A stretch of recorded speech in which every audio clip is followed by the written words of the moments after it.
Integrated rate ഇക്വേഷൻസിനെ പറ്റിയിട്ടാണ് നമ്മൾ പഠിച്ചുകൊണ്ടിരിക്കുന്നത്. ഇവിടെ അടുത്തായിട്ട് നമ്മൾ പഠിക്കാൻ പോകുന്നത് pressure change method for the calculation of the value of rate constant. നമ്മൾ കൺസിഡർ ചെയ്യുന്ന ഒരു റിയാക്ഷനിലെ റിയാക്റ്റൻസും പ്രൊഡക്ട്സും ഗ്യാസ് ആണെന്നിരിക്കട്ടെ. അങ്ങനെയാണെങ്കിൽ അവിടെ പ്രഷറിന് വളരെ ഇമ്പോർട്ടൻ്റ് ആയിട്ടുള്ള റോൾ ഉണ്ട് അല്ലേ? അങ്ങനെയാണെങ്കിൽ പ്രഷറിൽ വരുന്ന ചേഞ്ച് എങ്ങനെയാണ് റേറ്റ് കോൺസ്റ്റൻറ്റിന് വ്യത്യാസം വരുത്തുക? അതിന് വേണ്ടിയിട്ടുള്ള ഒരു കാൽക്കുലേഷൻ. അങ്ങനെയാണെങ്കിൽ ഒരു ഗേഷ്യസ് ഫോമിലുള്ള റിയാക്റ്റൻസും പ്രൊഡക്ട്സും ആണെങ്കിൽ റേറ്റ് കോൺസ്റ്റൻറ്റ് നമുക്ക് എങ്ങനെ കാൽക്കുലേറ്റ് ചെയ്യാം എന്നൊക്കെ ആണ് നമ്മൾ ഈ ഒരു ടോപ്പിക്ക് മനസ്സിലാക്കാനായിട്ട് പോകുന്നത്. അതിനായിട്ട് നമുക്കൊരു ടിപ്പിക്കൽ ഗ്യാസ് ഫേസ് റിയാക്ഷൻ തന്നെ കൺസിഡർ ചെയ്യാം. അതിന് വേണ്ടിയിട്ട് റിയാക്റ്റൻ്റ് ആയിട്ട് എ എടുത്തിരിക്കുന്നു. The reactant A is present in gas phase. It will changes to B and C. ബിയും സിയും ഗ്യാസ് തന്നെയാണ്. എല്ലാം ഗ്യാസ് ഫേസിൽ എക്സിസ്റ്റ് ചെയ്യുന്ന റിയാക്റ്റൻസും പ്രൊഡക്ട്സും വരുന്ന ഒരു കെമിക്കൽ റിയാക്ഷനാണ് കൺസിഡർ ചെയ്തിരിക്കുന്നത്. ഇവിടെ Pi be the initial pressure of A at time t equal to 0. Reaction നടക്കുന്നതിനേക്കാൾ മുമ്പ് at time t equal to 0 reactant ആയിട്ടുള്ള എ, ഗ്യാസ് ഫോമിലിരിക്കുന്ന റിയാക്റ്റൻ്റ് എയുടെ ഇനീഷ്യൽ പ്രഷർ Pi എന്ന് എടുത്തിട്ടുണ്ട്. അതുപോലെ തന്നെ ഒരു റിയാക്ഷൻ ഒരു പെർട്ടിക്കുലർ ടൈമിൽ നടന്നതിന് ശേഷമുള്ള ടോട്ടൽ പ്രഷറിനെ Pt എന്നും എടുത്തിരിക്കുന്നു. സോ Pt എന്ന് പറഞ്ഞാൽ എന്താണ്? Pt is a sum of partial pressure of A, partial pressure of B and partial pressure of C.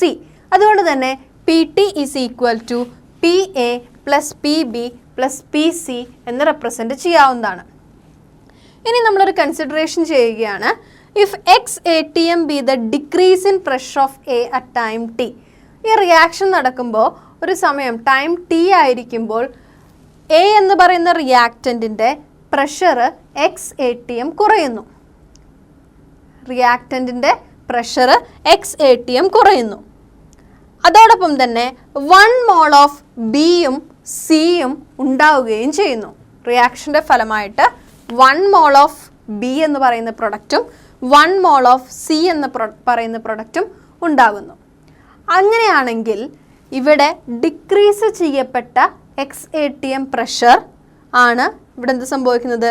ബിയുടെയും സിയുടെയും പ്രഷറായി മാറുന്നത്. അതുകൊണ്ട് തന്നെ നമ്മൾ കൺസിഡർ ചെയ്യുന്നത് എന്താണെന്ന് വെച്ച് കഴിഞ്ഞാൽ എ എന്ന് പറയുന്ന റിയാക്റ്റൻറ്റിൻ്റെ പ്രഷർ xATM കുറയുന്നു. അതോടൊപ്പം തന്നെ ബി, സി എന്നിവ 1 മോൾ വീതം ഫോം ചെയ്യുമ്പോൾ അവയുടെ പ്രഷർ xATM ആയിട്ട് കൺസിഡർ ചെയ്യുന്നു. ഈ ഒരു കൺസിഡറേഷനിലാണ് നമ്മൾ ബാക്കിയുള്ള കാൽക്കുലേഷൻ പാർട്ട് നമ്മൾ ചെയ്യാനായിട്ട് പോകുന്നത്. ഒരു ഫസ്റ്റ് ഓർഡർ റിയാക്ഷൻ്റെ ഇൻ്റഗ്രേറ്റഡ് റേറ്റ് ഇക്വേഷൻസ് പ്രഷറിൻ്റെ ടേംസിൽ എങ്ങനെ റെപ്രസെൻറ്റ് ചെയ്യാമെന്നാണ് നമ്മൾ നോക്കുന്നത്. അതിനായിട്ട് ഗേഷ്യസ് ഫോമിലുള്ള റിയാക്ഷൻ തന്നെ നമ്മൾ കൺസിഡർ ചെയ്തിരിക്കുന്നു. അതിനുശേഷം നമ്മൾ പറഞ്ഞിട്ടുള്ള എല്ലാ കൺസിഡറേഷൻസും ഇവിടെ കൊടുത്തിട്ടുണ്ട്. At time t equal to 0 നമ്മൾ നേരത്തെ പറഞ്ഞ പോലെ തന്നെ എ എന്ന് പറയുന്ന റിയാക്റ്റൻറ്റിൻ്റെ പ്രഷർ ഇനീഷ്യൽ പ്രഷർ Pi എന്നായിട്ട് എടുക്കുന്നു. PiATM. ആ ഒരു സമയത്ത് ബിയും സിയും അവിടെ ഫോം ചെയ്യുന്നില്ല. അതുകൊണ്ട് തന്നെ അവയുടെ പ്രഷർ 0ATM ആണ്.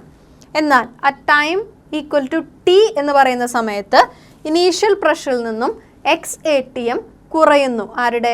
എ എന്ന് പറയുന്ന റിയാക്റ്റൻറ്റിൻ്റെ ഇനീഷ്യൽ പ്രഷറിൽ നിന്നും xATM കുറയുകയും ബിയും സിയും 1 മോൾ വീതം ഫോം ചെയ്യുന്നതിൻ്റെ ഫലമായിട്ട് അവയുടെ പ്രഷർ ഓരോന്നിനും xATM ആയിട്ട് മാറുകയും ചെയ്യുന്നു.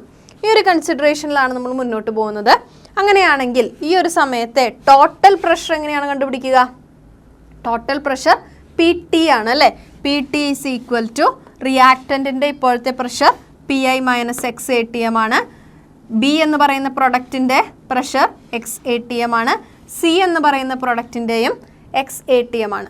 അതുകൊണ്ട് തന്നെ Pt is equal to Pi minus x plus x. ഇതൊന്ന് സിംപ്ലിഫൈ ചെയ്യാം. മൈനസ് എക്സും പ്ലസ് എക്സും ക്യാൻസൽ ചെയ്ത് പോകുന്നു. അതിൻ്റെ ഫലമായിട്ട് Pt is equal to Pi plus x എന്ന് സൂചിപ്പിക്കാം. ഇതാണ് ടോട്ടൽ പ്രഷർ, ഇപ്പോൾ ആ സിസ്റ്റത്തിലുള്ള ടോട്ടൽ പ്രഷർ. അങ്ങനെയാണെങ്കിൽ എക്സ് എങ്ങനെ കണ്ടുപിടിക്കാം? X is equal to Pt minus Pi എന്ന് കണ്ടുപിടിക്കാനായിട്ട് സാധിക്കും. എക്സ് എന്നുള്ളതിന് നമുക്കൊരു ഇക്വേഷൻ കിട്ടി. പി ടി എന്നുള്ളതിനും ഒരു ഇക്വേഷൻ കിട്ടി. അങ്ങനെയാണെങ്കിൽ എന്താണ് പി എ? പി എ എന്ന് പറഞ്ഞു കഴിഞ്ഞാൽ partial pressure of the reactant A. എത്രയാണ് partial pressure of reactant A? P I minus X ആണ് അല്ലേ? P I minus X. X എന്നുള്ളതിന് P T minus P I എന്ന് നമുക്കറിയാവുന്ന ഇക്വേഷൻ നമ്മളിവിടെ സബ്സ്റ്റിറ്റ്യൂട്ട് ചെയ്തിരിക്കുന്നു. അത് സബ്സ്റ്റിറ്റ്യൂട്ട് ചെയ്യുമ്പോൾ ശ്രദ്ധിക്കൂ, P I minus of P T minus P I. ഇവിടെ ഈ ബ്രാക്കറ്റ് ഓപ്പൺ ചെയ്യണം. അപ്പോൾ P I minus P T minus into minus plus P I. ഇവിടെ നമുക്ക് എഴുതാനായിട്ട് സാധിക്കും P I is equal to 2PI minus P T. അപ്പോൾ പ്രഷറിൻ്റെ ടേംസിൽ നമ്മൾ ഫസ്റ്റ് ഓർഡർ റിയാക്ഷൻ്റെ കെ അല്ലെങ്കിൽ റേറ്റ് കോൺസ്റ്റൻറ്റ് റെപ്രസെൻറ്റ് ചെയ്യാനായിട്ട് പോവുകയാണ്. അപ്പോൾ റേറ്റ് കോൺസ്റ്റൻറ്റ് സാധാരണ രീതിയിൽ എങ്ങനെയാണ് റെപ്രസെൻറ്റ് ചെയ്യുക? K is equal to 2.303 divide by T log concentration of R0 divide by concentration of R എന്നാണ് നമ്മൾ സാധാരണയായിട്ട് സൂചിപ്പിക്കുക അല്ലേ? അപ്പോൾ ഇനീഷ്യൽ കോൺസെൻട്രേഷൻ ഡിവൈഡഡ് ബൈ ഇപ്പോഴുള്ള റിയാക്റ്റൻ്റെ കോൺസെൻട്രേഷൻ. അങ്ങനെയാണെങ്കിൽ പ്രഷറിൻ്റെ ടേംസിൽ എങ്ങനെയാണ് റെപ്രസെൻറ്റ് ചെയ്യുക എന്ന് നോക്കൂ. K is equal to 2.303 divide by T log initial concentration P I is the initial concentration divided by ഇപ്പോഴത്തെ concentration that is P A. That is log P I by P A എന്ന് represent ചെയ്യാനായിട്ട് സാധിക്കും. എന്നാൽ P A എന്നുള്ളതിനെ നമ്മൾ മറ്റൊരു ഇക്വേഷനോടെ കണ്ടുവച്ചിട്ടുണ്ട്. എന്താണ്? 2PI minus P T. ഇത് സബ്സ്റ്റിറ്റ്യൂട്ട് ചെയ്ത് കഴിഞ്ഞാൽ നമുക്ക് ഉള്ള ഇക്വേഷനെ ഒന്നുകൂടെ മോഡിഫൈ ചെയ്ത് എഴുതാവുന്നതാണ്. So in the terms of pressure we can write K is equal to 2.303 divide by T log P I by 2PI minus P T.